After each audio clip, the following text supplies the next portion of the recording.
RTD Live Talk. Live this evening, streaming from my phone as opposed to my normal setup. Just wanted to switch it up today, do something a little bit different. So as always, same format as always. Ask them questions, join the chat, let me know what's going on. My name is Mike, the host of RTD Live Talk, Detroit's #1 late night talk show. More importantly, we still can get our call in if you guys want. And so I'm going to put the information below. As always, number is 313-462-0027. Just change the digits. And so as always, be on for a couple minutes. Tonight has been a long day. So I wanted to just still check in with you guys, see what's going on.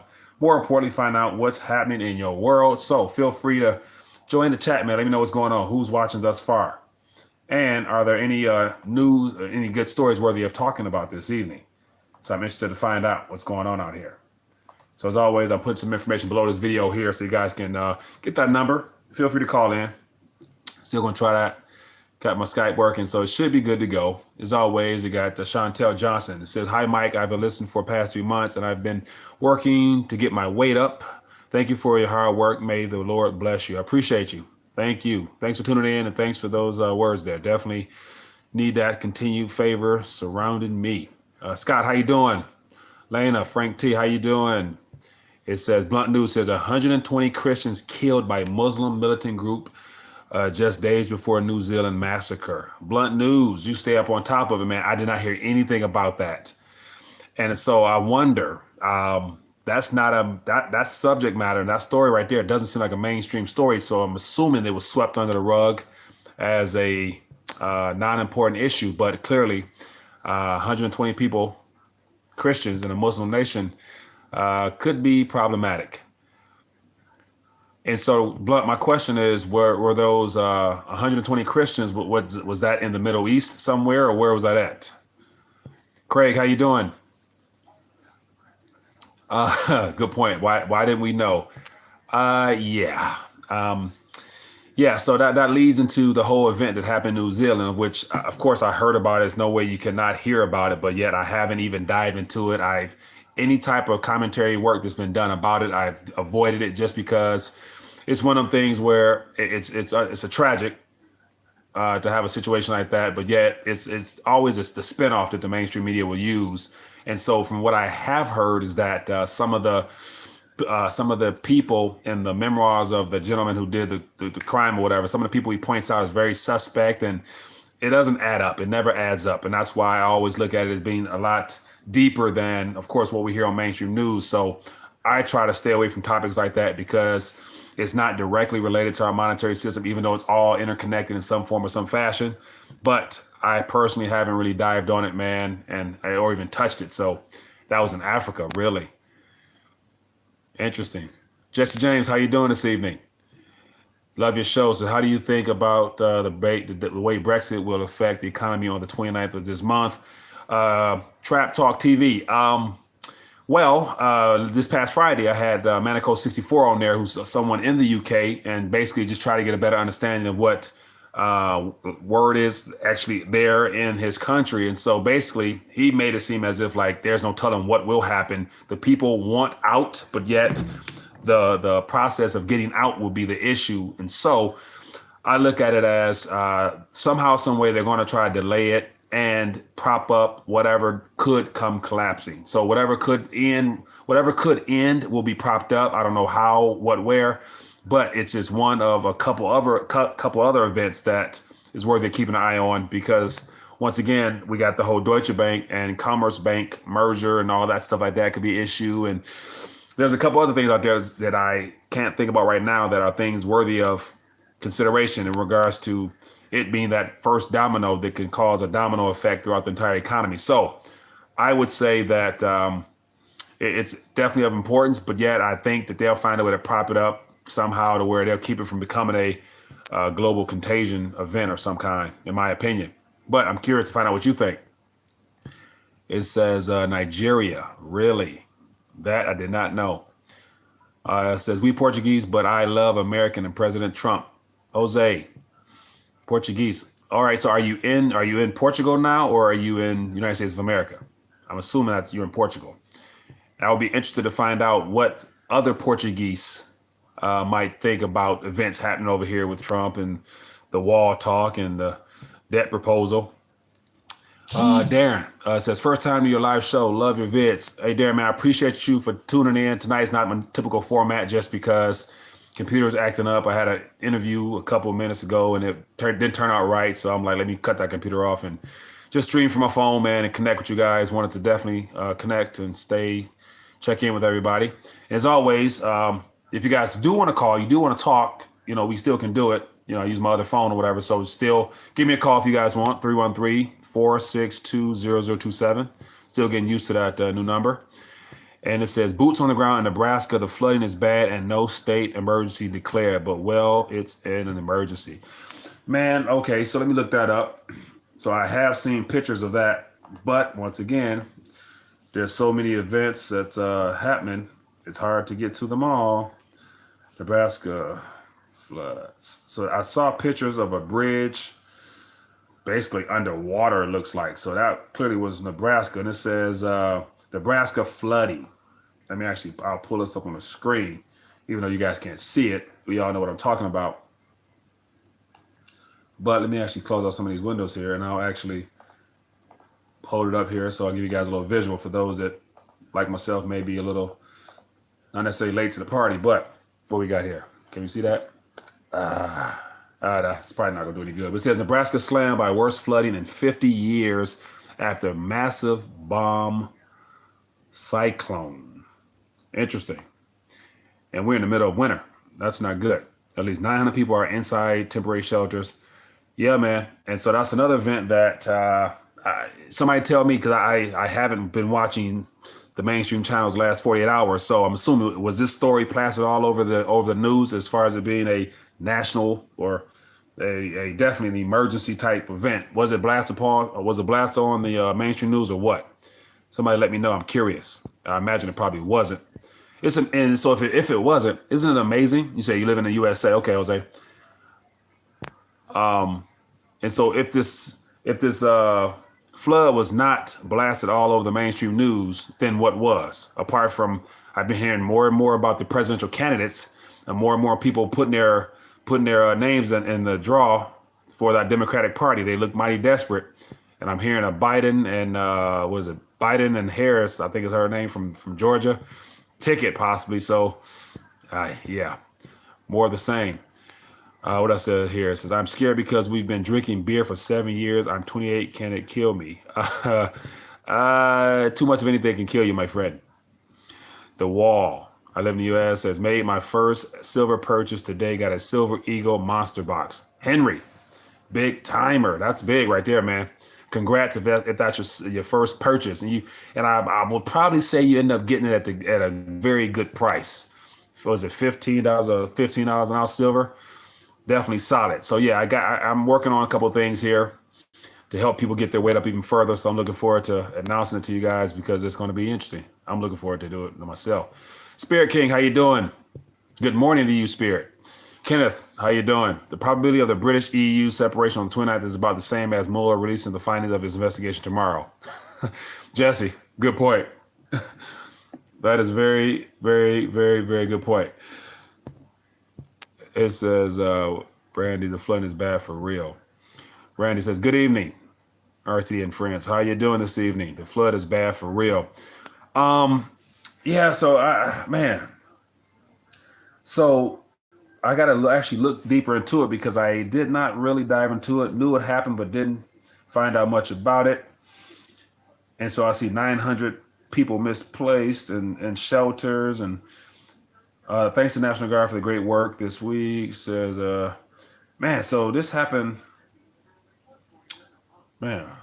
over the weekend. River flooded on Friday in Green Bay, Wisconsin. So it looks like the Midwest was hit pretty hard. It says, along with swollen rivers in Wisconsin, Nebraska, and Midwestern states, while powerful winds and snow has impacted hundreds of miles of interstates of North Dakota. So it looks like the Midwest, borderline heading to the West got smacked pretty hard. And we'll see what the response is. So definitely, it's been over, 48 hours, correct? If I'm not mistaken. And there's been no emergency declared for that region, huh? But I bet our political figures are talking about that national emergency just happening in Venezuela right now, I bet. Mike, it's 1 a.m. Good morning to you, sir. Clint, how you doing? Hi there, Clint Eastwood says, they are destroying our food supply. Weather wars. Yeah, but yet also, especially in the Midwest, by it being winter right now, I'm not sure what type of, I don't think, the farming aspect is up and running right now, but it could be problematic in the next couple of weeks when spring officially hits. But I'm not quite sure. So what else are some hot topics out there?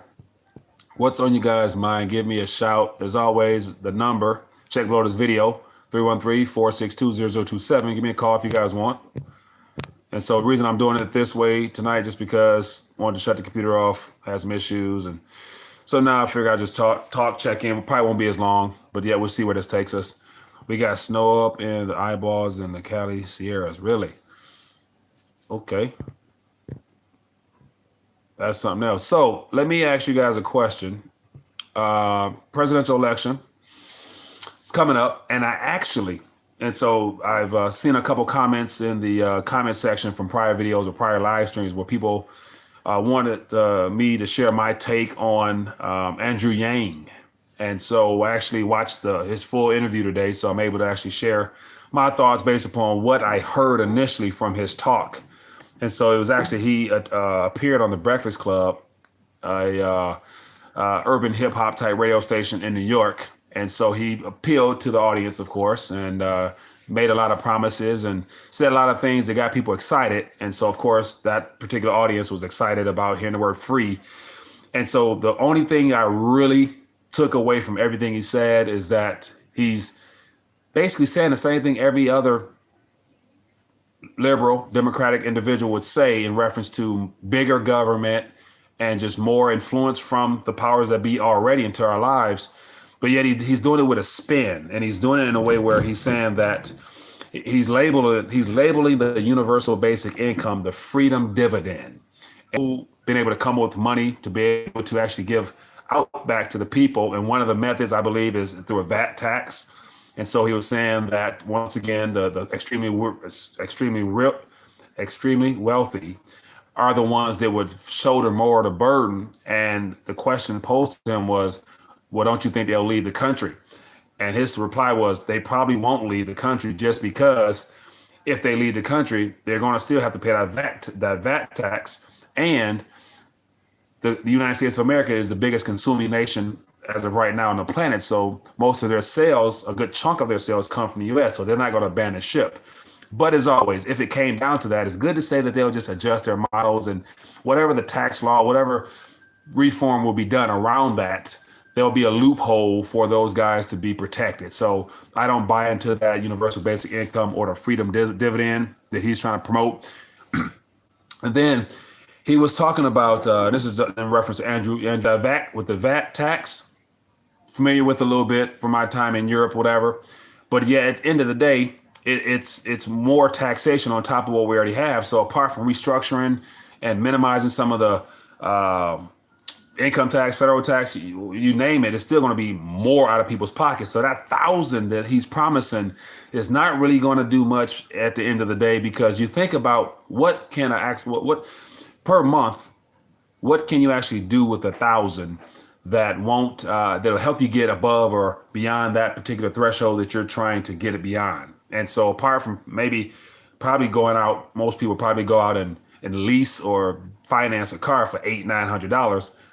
Then you got insurance on top of that. So it's not much you can really do with 1,000.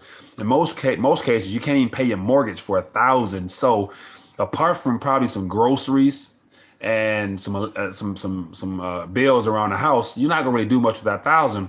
But he's trying to sell it like it's going to be the real deal.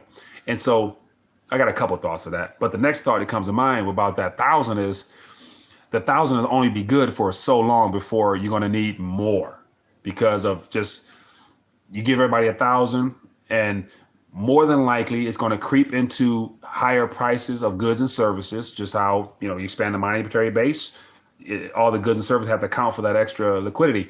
And so within 1, 2, 3, 4, 5 years, people are going to be screaming, the 1,000 don't do anything for me. I need 1,500. I need 2,000. So where does it end?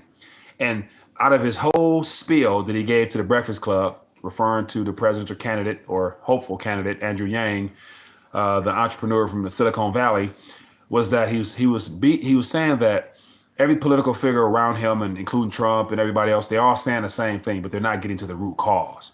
And he's saying the root cause is inefficient policy and government management and da da da da. And I'm thinking like the root cause of everything we're facing from a monetary and economic standpoint is all tied to the very debt-based model that's enslaved humanity. And so here's the thing, this is my opinion.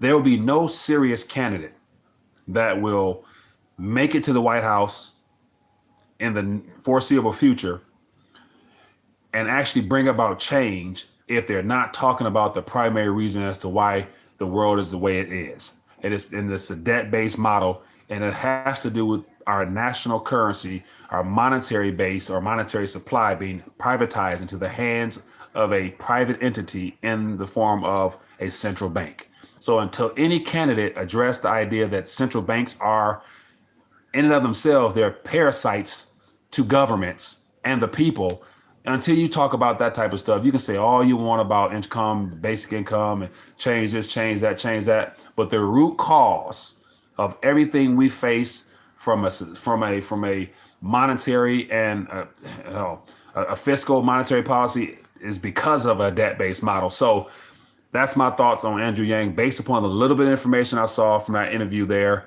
He's talking around all the issues, claiming that the root cause of this is that and that, but he's yet to talk about where the currency comes from. It's the currency in of itself, which is the problem. So that's just my 2 cents. But I missed a lot in chat. Let me scroll back a little bit and see what's going on here. It says, you remember Spaceball, they canned air. Reserve trickle down economics of poor having more money will increase. The poor having more money will increase product prices. Spirit King, 100%, man. And Spirit, since you're in Europe itself, I would imagine that the cost of living, Portugal, Spain, is not necessarily cheap because Europe is a fairly expensive area, unless I'm wrong, but yet that's a primary example of what happens when the VAT tax and all the indebtedness of all those nations under one single currency that's not seeming to really help out most people there. I'd imagine that you're probably experiencing some of those things that's currently here or coming soon. Let me know if you feel me on that one or if I'm wrong. It says, good evening, everyone. Darnell, how you doing this evening? Taking a little break from the typical stream and doing something different from a phone. As always, if you guys are interested, feel free to call in 313-462-0027. Still got my phone, so we still can chat that way. And so it won't be on long, but just wanted to still connect and see what's going on. So already a couple things that was presented to us is the flood that happened in the Midwest area, and primarily Nebraska, and the emergency that should be declared there that I haven't heard anything about. And that's the thing, like just browsing through the news, didn't hear about Nebraska directly. All I hear about is just presidential stuff. So we see what's most important in this country right now. It's definitely not the issues happening in the Midwest. It says Basel III, I believe, in 11 days. Yeah, so we got Gerald Salente forecasting for Beto from Texas. Elaborate on that for me. Thank you for the thumb up. What we got here. President-elect of El Salvador at Heritage Foundation, presser denounces support for Maduro. China investment backs the U.S. So El Salvador's president sided with the U.S. No longer backs Maduro. Yeah, something happened right there. Guaido for Venezuela, thumbs up or down. Low blood pressure. Guaido for Venezuela is basically saying that we want a U.S. citizen to become president of Venezuela. That's how unauthentic and ungenuine that guy is to me, to where, okay, on another note, I read an article. I meant to do a video on it, but didn't get to it. But basically saying that already Guaido Juan Guaido has already proposed, what was it? Nationalizing? No, undoing some of the privatization of the oil sector there and opening it up to the free market for foreign investment. And the way it was sold was that he's basically going to allow U.S. companies, this is basically what it's boiled down to come into the country and run and take over and basically help get the Venezuelan oil infrastructure back up and running, all for private interest. And so already, I'm sure the Venezuelan people, they know that, but they don't care because of their dire need for aid and food and a currency that works for them. So they probably haven't been paying much attention to some of the things he's been promising the Northerners.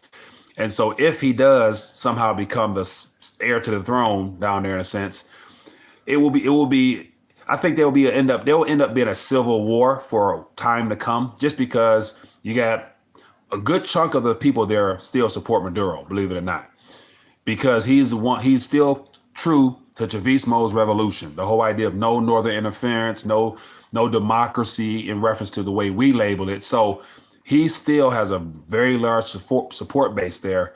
And if the U.S. does intervene and Guaido becomes the number one guy, according to the 50 countries that back him, there will be civil unrest in that country for years to come, because you're going to have the Maduro people who are loyal to the Chavismo school of thought or the Chavez school of thought. They're going to clash forever, because Chavez primary principles was no interference from the United States of America, especially when it comes to political or monetary or special interests. So yeah, that's going to be a problem. It says, Tony Black says, Russia took over Venezuela banking. Really? Tony, where you hear that from? Where you see that at? Feel free to chime in, let me know. Or better yet, give me a call, 313-462-0027.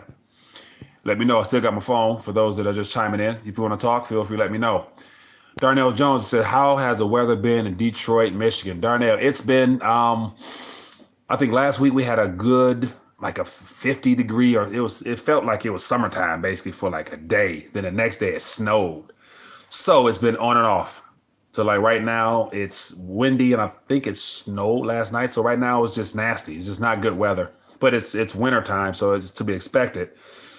And so I'm actually, planning on taking a little escape pretty soon. So I'm excited to go down near some water and some beaches and some sun. So I need that in my life every now and then. But Tony, I'm curious to find out about that Russia situation. Let me know where that came from. I'm curious to find out. What else we got here? It says, let me see. Donald says, I believe it may lower metal prices initially, but eventually metals will rise tremendously. Donald, what are we referring to there? Says, no. Look up CLAP in Venezuela. That is what Maduro is doing. So CLAP, as far as those boxes of aid or food and rice and beans, you're referring to the CLAP boxes that they call them. Those what we call here in Detroit, we call it Focus Hope boxes. So it's like government issued cheese and rice and all types of stuff. I made it equals, hey Tony, but Faith, how you doing this evening? I heard that too, Tony. About what do we talk about? Look up CLAP in Venezuela. So I'm assuming you're referring to CLAP in Venezuela. CLAPS. Yeah, the Venezuela's new discriminatory food rationing system. What is it? CLAP box. Yeah, they're passing on a CLAP box. You get one box a month, and it has oil, rice, beans, and stuff in it. It says, I heard in 11 days silver and gold would be money. Talking about the Basel III. And so with that Basel III situation, I posted an article on the commentary page. But whether, here's the thing, for us personally, gold and silver has always been money. So it's nothing new. And it's nothing to really jump through hoops about, just because it's not until they're ready for it to rise or they lose control of things that it will actually return to its true value in reference to all the paper in circulation and digits in circulation. So I don't think it's that exciting whatsoever, but it is alarming that after, was it almost 50, what we at, 40 to 71, so after almost 50 years of money being a commodity, since the futures, the COMEX futures declared it a commodity back in 73, 74, whatever. So now, isn't it interesting that for whatever reason now, banks will be able to consider it as a tier 1/1-for-1 asset along with paper and digits? It's not surprising. They're basically giving the banks a heads up as to what's coming. And they're telling the banking sector, they're telling the central banks and all the other banks to get their weight up. That's basically what it boils down to. So I don't think I hear a lot of technical talk about after the end of this month, the people who are short in metals might end up on taking a loss. And so be careful of that. So because of that, most people are going to be trying to get out of that side bets on the price of it. So it could rise. But based upon what's been happening the last couple of years, if it was to spike up above, close to 1,400 for gold and 16, 17 for silver, you better believe they're going to try to sell that thing off quick. It's going to be a drop right away back to that point where it's at now. And we can expect that for a couple more months, years, give or take, until everything collapses altogether. That's just my opinion. It says we got gold and silver is legal tender in Texas. I think Texas one of the states. Low blood pressure. I know it's Wyoming, Utah, and some other state. Mexico. No, I don't know. Anyway, so I know there's a couple states that's legal tender, but once again, it's legal tender in terms of what the face value is. So one coin says $1, and so I don't think you'll be using that as a $1 piece, in my opinion. But perhaps you might. But as always, whenever Gretchen's Law come in a case, the bad goes first, and of course the bad is those debt instruments. So I would definitely use those while I still can. Paper believers are slaves. Death by debt. What is going on, Deer Peak, Texas, with the oil burning up? Clint Eastwood, we got an oil burn. Okay, somebody tell me about that one. I don't think I was aware of that one. Says Mike, have you thought about an ICO? Get funding to buy some land. Shares gives percentage of rent exploration, profits, ownership, worth exploring. Spirit, the guy, the man of the hour. I haven't been giving it much thought, even though I still have interest in it. And so it's one of them things where in order to actually pull something off like that, I definitely would need a team. I would need a group of individuals to be able to take certain portions of all that stuff, investigation wise, it's going to be needed to make that actually to work. So at this current point, stretched thin with a variety of projects I have going on. So it would be difficult at this time, but I definitely would love to do it. So Spirit, I'm open to ideas on how to formulate a committee of people that we can trust, that can be on the RTD land exploration tokenizing team, however that goes. But I'm definitely open to exploring that. It says Torrent, it says, if you want gold-backed currency, you might want to ask how the government will be able to write gold certificates on gold it doesn't have possession of. Interesting, yeah. And so, yeah, I've been thinking, so here's the thing, like, I'm a thinker. And so a lot of people mention how we'll never go back to gold standard, which I do believe. There'll be some type of peg or anchor to gold, but I don't foresee gold being implemented back in the system whatsoever. It'll just be an insurance policy against monetary policy and governments. But when it comes to what would be possible is those cash gold notes that I was referring to earlier that actually has the gold infused into the note. And that's different because that removes the whole backing aspect. It's no longer backed by gold because gold is in the fibers of the note. And so the note itself has relative value because of it's infused with gold. And so so I would love for a government to issue a note infused with gold. I think that would definitely be hot. Speaking of which, hold that thought. I got something I'm sharing with you guys.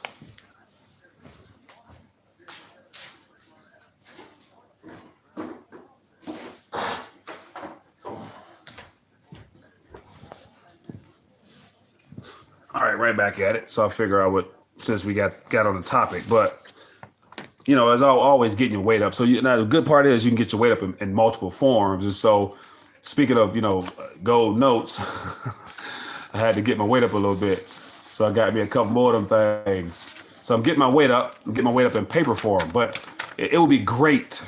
I will be excited. It'll be great news for the American people or people in general if they were to come up with a way to actually take a U.S. Treasury note and infuse a 0.1 gram or whatever the weight is into the note. And of course, you got to worry about protection, fraud, stuff like that. But at the end of the day, I believe people will be very confident that they're getting something worthy of their time if they can verify that it's real and everything in between. So that's definitely something, something that will be worth exploring. I think it would give confidence back into paper if you put something in it. It says, keep a good supply of motor oil to keep your ARs running smoothly. So I prefer fiat currency. It just wouldn't feel right giving precious metals for food and such. Very true. But then when it comes to being able to actually get rid of your metals, that's why I believe it's always good to have small denominations. When it comes to silver, 1 gram right now, 1 gram silver, whatever bar, whatever it's called, whatever 1 gram is, less than $1.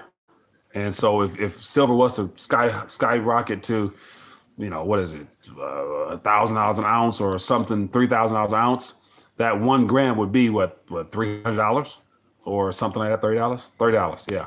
So that would be $30, which would be the equivalent of going to be able to get you a piece of bread for that 1 little gram. So keep that in mind. So or junk silver, either one. It says, Mike, you need a geek, a lawyer, an accountant, and a salesman. So you need a geek, a lawyer, an accountant, and a salesman. That's 4 people on the team. So I'm about that. So if we have any geeks, lawyers, accountants, or salesmen watching, if you guys are interested in exploring my idea of trying to tokenize some of these vacant lots in the city of Detroit, I would love to get my hands on some of these lots because there's a lot of lots in an area that I think they're building downtown, they're coming out. And some of those lots are still vacant. I'd imagine somebody may own them, but there's still a lot of vacant houses as well that I'm sure could be knocked down somehow at a cheap cost and just sit on the land, take care of the land, man. So I wouldn't mind finding a way to make that work. 28 grams an ounce. And a troy ounce is 31.1. It says a borrower is slave to the lender, 100%. It says UAWire.org, Russia takes over Venezuela's banking, halfway down the page. UAW Wire. All right, let me look this up. UAWwire.org.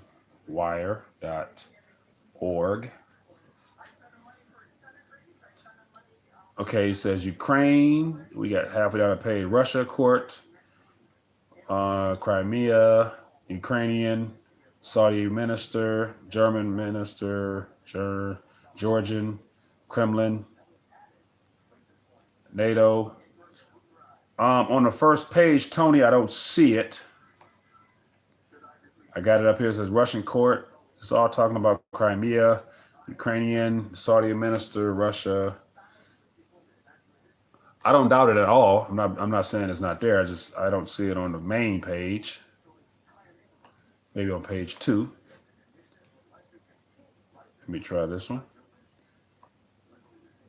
Let me see here. Kremlin, Russia, Venezuelan. Okay. I see Russian oil conglomerate Rosneft threatens to sue Washington after U.S. accuses it of buying Venezuelan oil. After U.S. accuses it of buying Venezuelan oil. Yeah, that will not end well. That will not end well at all. But what else we got going on here? The property tax in Detroit are too high. They couldn't give those houses away. Sky Country. I'm not 100% sure. I don't believe so.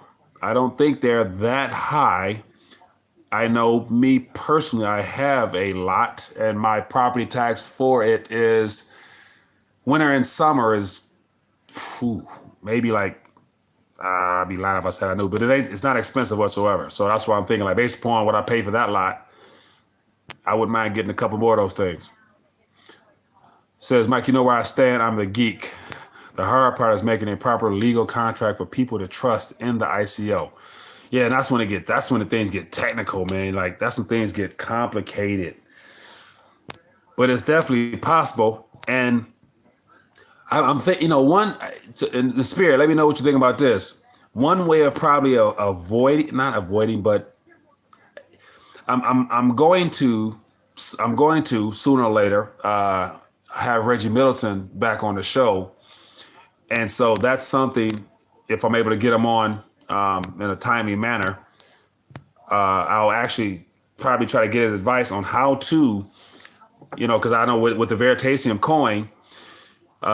There's ways of tokenizing and whatever. Like, so there's ways of using land as collateral for loans. And so I'm sure there's some type of way where using Veritasium, I can do some things that'll be transparent, easy, and get the lots. Or I would like to do some fundraising to be able to get the lots, but then make sure everyone gets a portion or gets their fair share of the land, and have it all blockchain verified, so nobody, questions anything, because it's all on the chain. So that's what I would like to do. So that's kind of where I would like for this thing to head. It says, I would trade the trade tax for Chicago taxes. Darnell, I bet you would, my friend. I don't know what they're talking about out there, but I would imagine it's not pretty because of the situation you guys are in. So I imagine it continues to go up. It says VTB Bank Russia takes over. All right, I'm going to keep it up on the screen and check it out in a second. It said, anybody here that Hunter interviewed with Mark Faber? Faber had very positive statements about digital currencies. Yeah, Jesse, I watched that. And it was very, very interesting. And there was something that he mentioned that I was going to do a video on that caught me. What was it? Man, he said something that was interesting. But it'll come to me. Christian McNair, Veritasium. Yeah, I do. Yeah, I've been keeping an eye on Veritasium a lot lately. And so I had Reggie Middleton on the show, was it like 2 years ago? And right before Veritasium came out, and he was telling me about it. And I'm like, nah, this guy, this project will be all that. I was like, yeah, I basically I was sleeping on him. And sure enough, this dude came out the box running. Wish I would have paid attention. Learn my lesson. It said, Mike, it's done all the time. It's just a corporation and some legal lingo that binds a token to the land. You can use an existing crypto, or it can be created. That's not a problem. It's as needed. All right. Well, we got to talk further about that, because I would like to look into it more. There's an individual that I'm going to be interviewing from Detroit who's a heavy crypto guy. And so I think that might be something that would probably be of interest to him as well, because he's definitely into the crypto, probably a lot heavier than I am, as far as it being one of his messages. It says, use a better platform, though, not Veritasium. Jay Snips hyped it. Now it's a hype, unusable coin.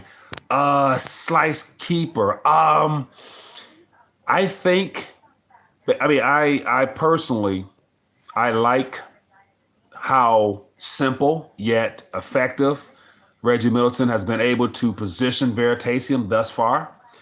And so he's, I think it's like 80, it's a large amount of coins created, but yet only 2 million in circulation. And he's sitting on that remaining part, according to him, for time, for months, years and years and years.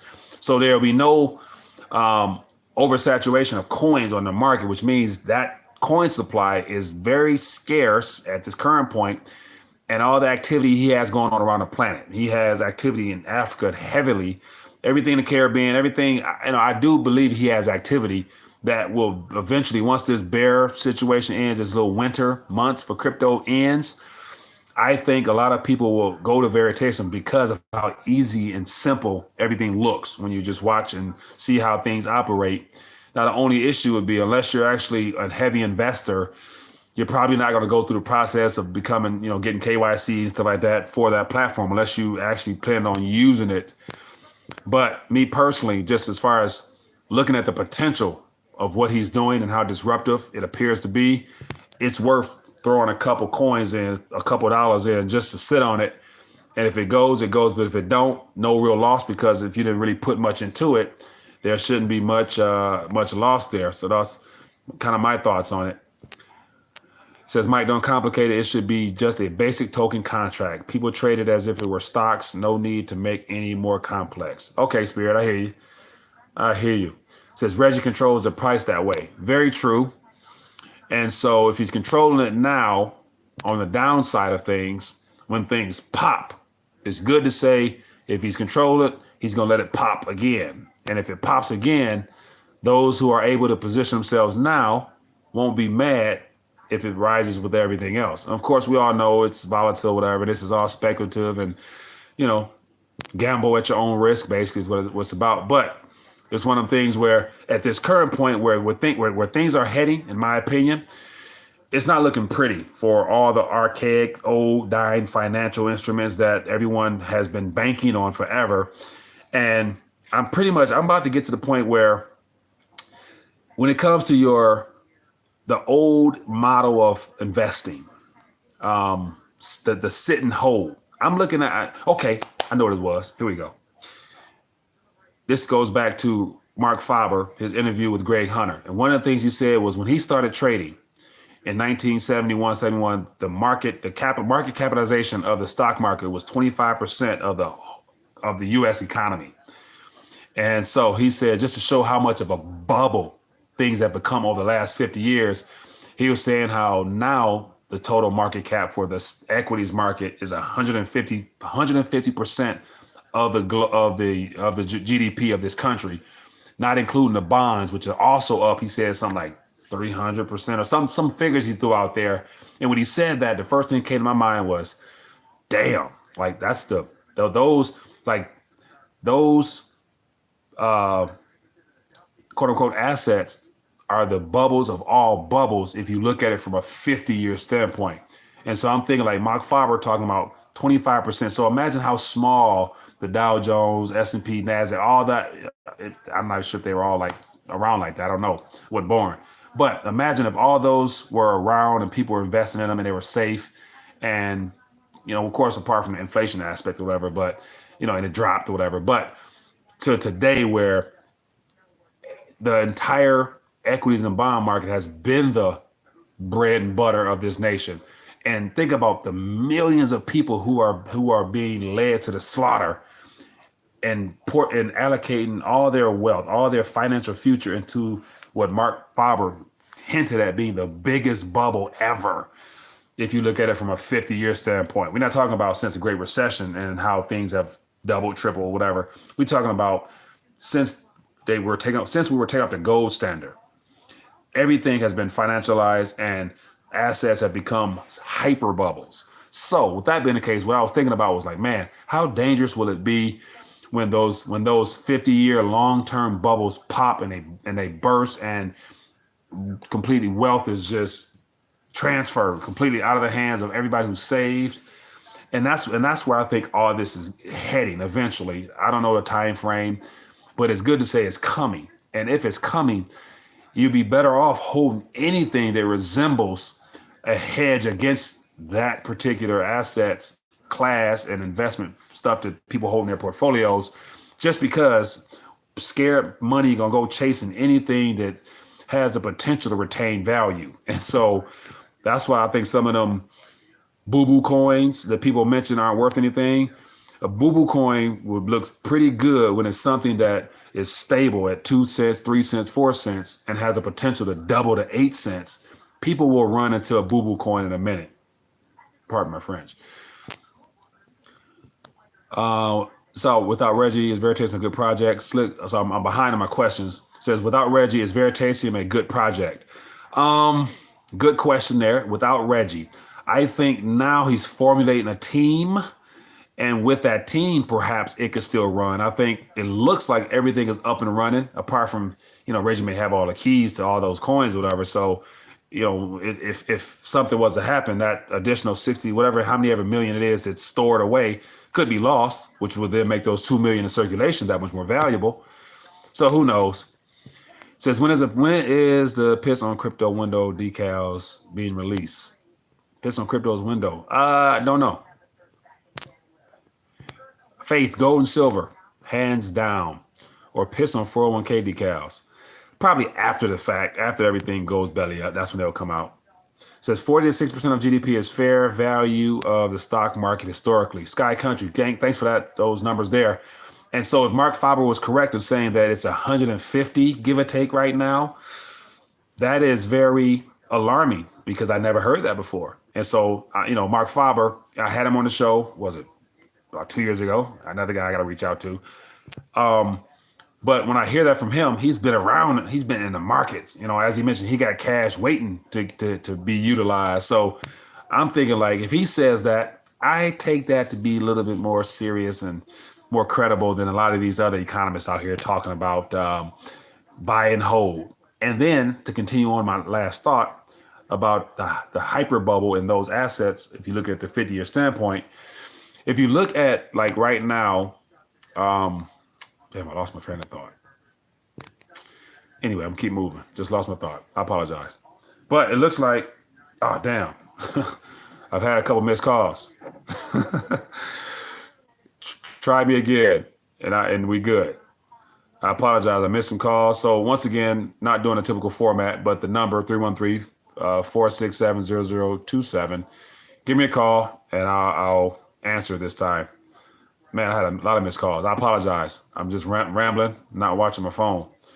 So I'm going to cut my volume up so I should be able to hear something. So give me a call back. I put my phone in front of me so I can get you on here. So a couple more minutes, and then we're going to log off. But as always, for those that are tuning in, thanks for spending some time with us tonight. Thanks for all the feedback. And definitely the best part about it is find out what's on your mind. I myself was informed on a couple of things that I wasn't aware of. So it takes a tribe to make things work. And so definitely it's great to have you guys around. It says, just bought my piss on Jamie Dimon decal yesterday. Funny. It says 25% of financials being part of the economy is a killer. 5% is historical finance. We got a ways to go with our fake GDP numbers. Yeah, I don't listen to those numbers or pay attention to them at all, just because, man, that stuff, it's all built to give you a false sense of confidence. And a lot of people are being fooled. It says middle class is going to be wiped out with the bond market. Yeah. And so as a result of that being wiped out, what's the next derivative off of the bond market? And it's our currency. Our currency is a spinoff of, it's a monetization of all those bonds. The digits that are in our accounts, as well as the money currency notes we use, are all interconnected. So there's no way out of what's currently underway. I'm going to stop saying that it's coming. I'd rather say it's underway, because as of right now, whatever you can purchase at this current moment, as I've always said, might be the cheapest you may be able to get it for quite some time, if ever again, in this current form that we're living in now, as with reserve status. So with that being the case, I would imagine that I would take full advantage of any opportunity I can to get my weight up and to better strategize and to do things that I think will preserve and help maintain some of your wealth. And speaking of which, preserving wealth, what do you guys think about my interview that I posted yesterday with Joe Bowman from the International Man? It was a great interview, man. I enjoyed hanging out with him, and he's actually about to, relocate again down to a country that I love. So I'm trying to put some thoughts on how to make it down there to hang out with him a little bit. Says, what it say? Middle class is going to get wiped out. Yep. It says decrease debt and increase your savings rate, folks. My best advice. Decrease debt and increase your savings rate. Now, that sounds good. Definitely great advice. But it's one of the things where when you say savings rate, what are you referring to saving in? Because if we end up having some type of currency situation, which will eventually happen, there's not a, that's the thing, like this, it's not a defined number, because once again, what we're experiencing at this magnitude is the first time of its kind, to my knowledge, of being trillions upon trillions upon trillions of debt that can't even be repaid. So that is a crisis. That's a national emergency. When I look at it, the fact that they're adding debt upon debt with no anticipation or expectation of paying it back, that's the definition of a crisis. And it's all pegged to our currency. So with that being the case, a savings rate, what do you save? How much do you save? That's, the question. So my biggest question is, how much do you want to lose? That's how I look at it. How much are you willing to lose by continuing to follow that old model of information that when it's according to the way things are unfolding all around us, doesn't seem to end well when it's a currency / a monetary issue. And so it says, J to the K says, Gerald Salente says the economy will crash during the elections. Ooh, I like Gerald Salente. I reached out to him. He's too big for me, I guess.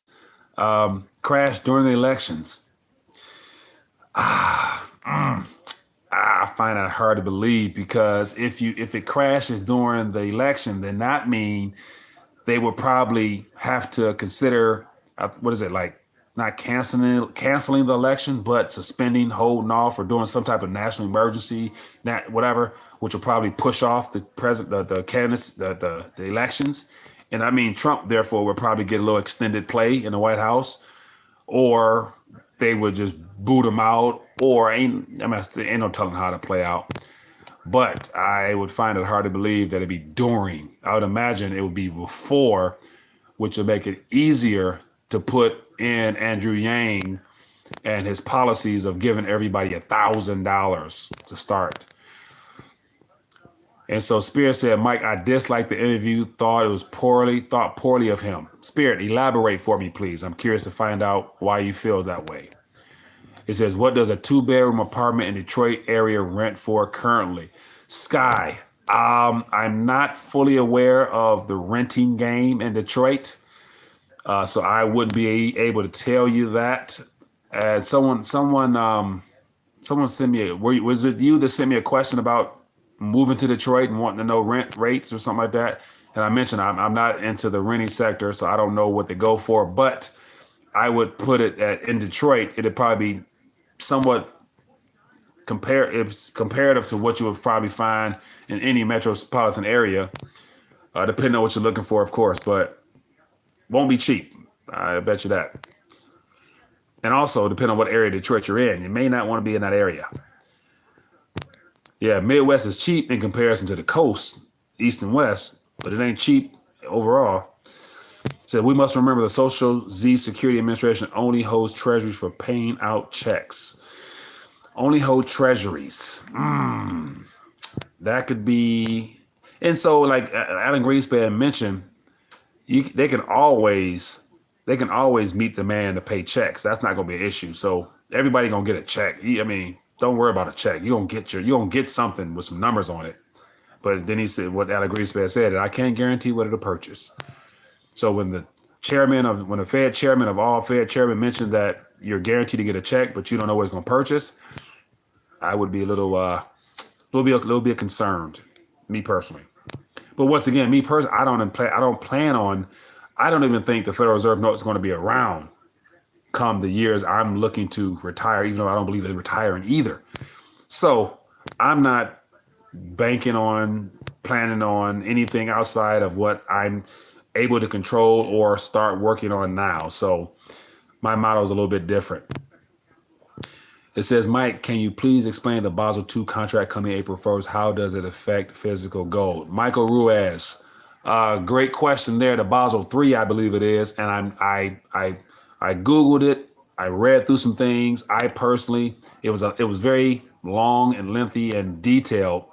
But at the end of it, what I'm guessing and gathered is that for whatever reason, and I think it all has to do with where we're currently at now as a global economy of how things are. We're reaching a debt saturation point where debt is becoming a problem. There's going to be a credit freeze. So central banks and commercial banks more likely will need something other than their own debt instruments and their own their debt ledgers and their bank accounts. So they're going to need something physical. And so all of a sudden now it looks like they're positioning money, they're positioning gold back to the status of money as a asset. And for, as I mentioned before, since the futures contract started in 1974, I believe it was always a commodity. So now gold has shifted from being considered a commodity to a top level asset, AKA money. So just because, so what I gather from that is after the 1st of April, banks will be able to now acquire gold and then probably use it to not necessarily back, but they'll probably be able to have actual gold in their vaults, possibly, or be able to have it on their balance sheets as an asset that could possibly help serve as capital for all that digital debt that they may need to give account for once people start coming to the banks trying to get what they think is theirs. So that's just my little 2 cents, man. But once again, I'm not an economist. I'm just a man with opinion. So that's what I gathered. And so definitely I'll be finding out more. I'm going to try to get some people on that can help explain a little bit better. And so, Spirit, in reference to my guest, you said, Mike, his description of socialism wasn't based on an educated position. There are many types, and he only used a word in a bad context. It was biased, conservative view that extended into his money talk. Okay, Spirit, I believe that 100%. And so the one reason why I positioned that question to him was based upon an article that he wrote for International Man, of which that whole platform there I'm a fan of. I've actually been, a subscriber for that for a while. So I was commenting, and so he can elaborate on that article. But then also, more importantly, what he was hinting at is that right now, him being in Colombia, in Medellin, Colombia, not too far from Venezuela, he was saying how just on the streets, on the ground there, his first take based upon what he's hearing, what he's seeing, and then more importantly, his bio includes the fact that he's lived in a lot of countries because he works for, or in partnership with Doug Casey. And we know Doug Casey's everywhere with his. He has investments everywhere. So it's good to say that Joe's the same way. So he gets a chance to see things from different perspectives. And so he was sharing that based upon the narrative of what always seems to happen at the end when governments solely choose to take sole responsibility upon themselves to govern and to oversee and to provide and to delegate and to rule and to all that good stuff like that as a single entity. It never ends well. So I think that's kind of why he was, going from that point there, because I remember we've had conversations before about socialism, and I respect your opinion 100%. You have a unique angle towards it, just like everyone has a unique angle. But if you look at the words socialism and how it's been painted and how it's been implemented throughout all my lifetime, from all the nations in history I've studied, it's never ended well. Like we see, just like a great example of a country. And what I've also gathered, socialism, AKA communism, however it's labeled, it always seems to entrap people, because all it takes is a generation for people to forget that they are responsible for their own life before they become dependent upon the government and accept bare minimum. And a primary example is in Cuba. Like Cuba is I enjoy Cuba a lot. And one thing I noticed having gone there a couple of times is that the people there, they have no expectations for anything greater. Like whenever the government says, they say, okay, whatever the government allows, they don't get mad. I'm thinking like, you guys don't have internet here. You guys don't have Wi-Fi. You can't have a router in your house. Like you're missing out, whatever. But one person mentioned it protects them. The government protects them. I'm thinking like, no, they're keeping you in. You can't leave your own country. You got to have a special visa. I mean, there's so much stuff that, tends to not work well. But I digress. So we got a super chat. Appreciate it from Vladimir Vosa Tess. It says, are you familiar with the work of Yusuf El? Vladimir, I am not. Please inform me as to who Yusuf El is. I'm open to finding out more about that. Let me know. I'm curious. Says Mike, I also have seen images from Venezuela showing full supermarkets. Reality doesn't seem match the exact version of all mainstream media, of any mainstream media. Oh, 100%. Like I'm actually speaking with a gentleman now who's in Venezuela and trying to collab with him on some videos. And so, it's a two-sided story. In the poorer regions of Caracas, the grocery stores are empty, but that's been that way for a while. That's bare minimum, just because there's no commerce, there's no money in those areas. But then you got on the outskirts of Venezuela in the hills where people are living good, restaurants, food. I mean, the best way to find out what's really happening in Venezuela is to go on YouTube and find Venezuelan citizens that actually record their daily lives. And there's some people out there like doing travel channels in Venezuela. It's a blessing. Like it's, you know what I'm saying? Like it's not that bad apart from the lights, haven't gone out. So yeah, that's what it is. It says, they find the real savior. I hope they find the real savior. Definitely. Because he is knocking on their hearts. I think Israel has something to do with this. Faith, I wouldn't doubt it. And that's the thing, like people, I'm surprised that we're still surprised that behind everything is that particular section of the planet, that particular faith, or not faith, but nationality, that ethnic group there. They are, I don't want to get all spiritual and biblical, but yet they are I'm not gonna take it there, but I'm not surprised. So that's why I don't remember. I'm not on that bandwagon of blaming people or whatever. They've been positioned very favorably on this planet. So I'll leave it at that. But God is good. I'll just keep it at that. It says Mike, the ruling party in the Portugal is called Socialist Party. Our Constitution sets a socialist economy as a target. We aren't suffering any more than any others. Therefore, some socialism works. Okay, so Spirit. And so I don't know much about the Portugal situation there. So being labeled Socialist Party and it being a part of the Constitution, I'm assuming that there are certain rights and privileges that's been given to you, and there are certain things that's been taken away from you that overall may not seem like much, but I don't know what they are, so I wouldn't be able to speak on it. But what I would say is that man's best attempt for self-governance cannot work, because only thing man can do is give their best guesstimate of what might be best for the majority. And like always, because it's flawed, there's always going to be those that are favored over those that are not. And because of that type of model, there will be classes of people, and there will be people who exploit the less fortunate in any society, because that's just the flawed nature of man.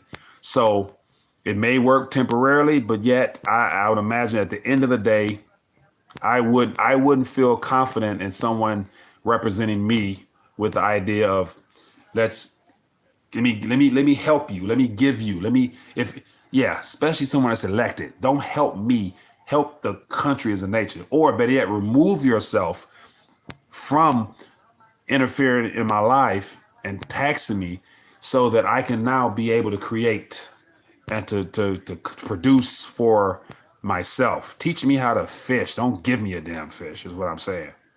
Sorry for cursing. It says death by debt. It says the Dash coin has its own point of sale system gaining popularity in the South America. Times are changing, my friend. Yeah, lots of things. Like a good example of how cryptocurrencies are actually valid is the fact that in South America, there's been a lot of people that have been utilizing cryptocurrencies. Brazil has a few of them. They got Dash, they got Smart Cash, they got Digibyte. So all those little small 2 cent, 3 cent coins right now are being utilized. And I actually saw some things earlier for Smart Cash that's pretty favorable for Brazil. So they're gonna be good.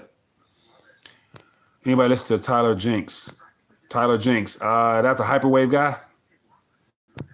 Hit the like button, you guys. Faith, I appreciate that. Yeah, definitely. If everybody's on here, if you guys are enjoying the back and forth, definitely don't be afraid to hit the thumbs up button. It only takes just a little boop, and it shows your support for the channel. Appreciate it. It says, just open up the door and I'll get it myself.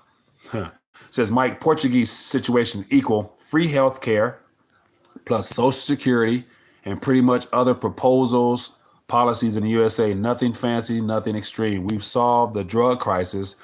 The US still hasn't. The drug. So I'm curious. How do you guys solve the drug problem? Because I would be curious to find out what solution would be other than to, it's not a problem. It's not a real drug crisis. Just the only crisis is the fact that it's considered illegal. It's just, let people do what they're going to do. And people will take care of themselves in a good way or a bad way.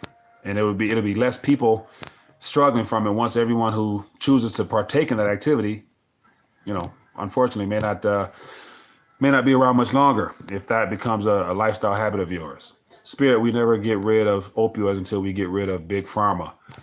The war on drugs in the USA are like any other wars that last 2 decades, never ending and never meant to win. Yeah, and that's the thing. It's not really a war. A war is against two opposing enemies. But yet, when it comes to this particular subject matter we're talking about, you got the people who allow it and the people who do it are all collaborating on the same side. And the people in the middle are the pharmaceuticals and special interest groups that make sure that, you slip a couple dollars here, slip a couple dollars there, you get my vote. So it's no war at all. It's just all a game, in my opinion. Black Wall Street. I cry every night knowing I won't be able to retire till 70 years old. Thanks USA capitalism. Black Wall Street, man. Yeah, that's a tragedy, man. But to be honest with you, to be 100 with you, I don't think 70 is going to be that age either, buddy. Because if we are still banking on the word retire according to the way it's done now and the way it has been done, I think we're going to be in for a rude awakening because we're basing all that upon our national currency still being a value. And in my opinion, and the name of this channel, Rethinking the Dollar, lets me know that perhaps the Federal Reserve note as it is now may not be worthy of retiring on because it may not have much value to it. So I would be, me personally, I don't, like I mentioned before, when it comes to retirement, I don't really foresee that the way that it is. So I think we're going to be rethinking retirement pretty soon. The baby boomers, here's the thing, the baby boomer generation, which is set to retire right now, 74 million individuals, of which a million a week or a million a day or something like that, some large number per day is entering into retirement.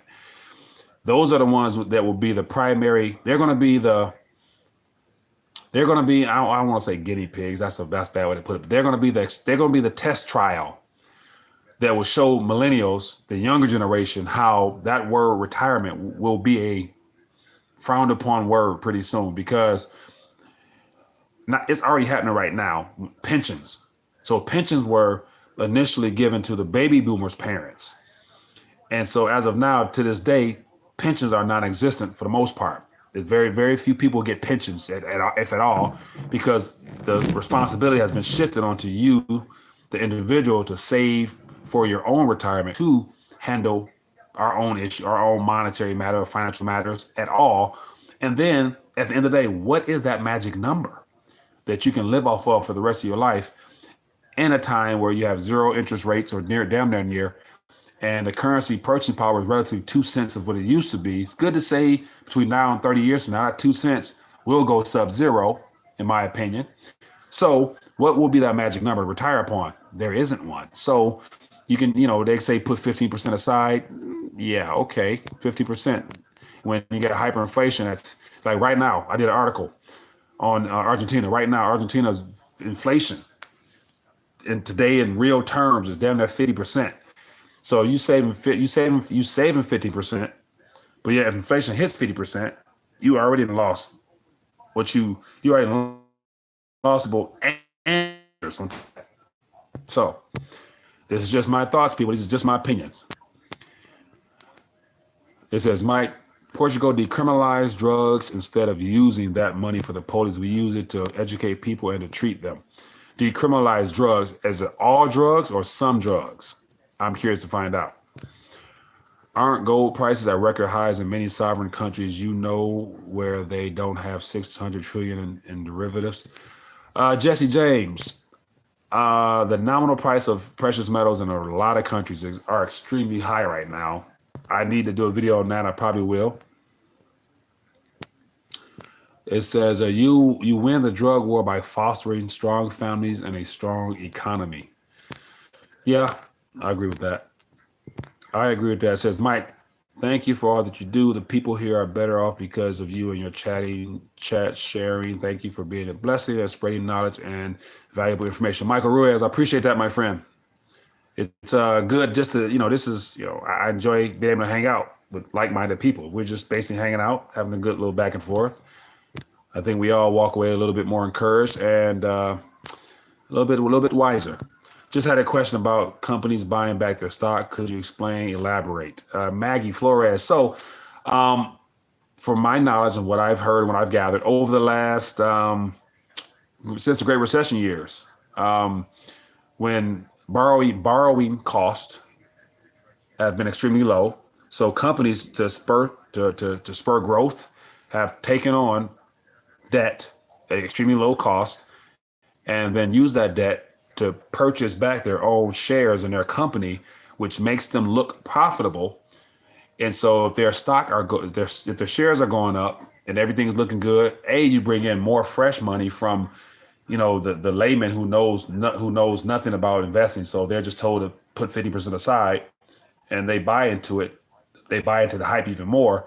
But then you have the people on the board and the higher ups that decide to pay out dividends and to basically reward themselves for their cycle of borrow, reinvest, take out. They borrow it again, they invest into the company, shares go up, they get themselves a bonus. So they just that buyback process of just artificially propping up their own stock shares and then rewarding themselves. And so it was good when debt was low, when we were closer to zero, but now it's 2.25 and supposed to be going up more. They have to pay that back now. And if your company isn't growing naturally, where does the revenue come from to meet your debts? So I'm hearing there's several trillion of loans that are due like any minute now, so here's a rush. Here's a rush right now where a lot of corporations are restructuring. So this restructuring has been all these retail layoffs. They're not profitable. Christmas sales is bad. People aren't spending. So they're restructuring, trying to cut back on their staff so that they can turn a profit, assuming that they got to probably take some of those proceeds to pay back some of that debt. So expect more job losses pretty soon. Expect more job losses. Yeah, man. But hey, we have gone longer than I anticipated. We've been on here for an hour and 12. And I usually go 50 minutes, but it's been that good tonight. So people, I appreciate you for tuning in tonight. Definitely tomorrow night, we'll be back to our normal format. And as always, if we have any new viewers here, don't be afraid. Hit the thumbs up button right below this video here, because it just shows your support. It helps other people find this channel here and join the community. And more importantly, beneath me, I have a variety of resources that I want you guys to check out if you're new or have questions, or more importantly, the best tool is the RTD University page, where I've had all my videos. So if there's any guests out there that you've seen on YouTube, he's more than likely had an appearance on Rethinking the Dollar. So I've been very blessed to have good variety of people join us. So check some of the links down below. And more importantly, if we have any business owners out there, any people who are in the YouTube space, want to join the team, feel free to let me know. I'm looking for people to help out. We have people to send me articles. I appreciate that. That helps. I'm looking for some people who want to get in the video. Anybody out there that's watching me right now that want to get in front of a camera and share your thoughts and opinions based upon where we're at and where we're heading, let me know. Shoot me an email. Go to rethinkingthedollar.com. In the top corner is my email address. Shoot me an email. Let me know. More importantly, some of the sponsors down below. The Masterbarber magazine, definitely a good group of guys over there. So check those guys out, man, and be a blessing. And other than that, see you guys tomorrow night. Be blessed, be safe, and enjoy yourself. Bye.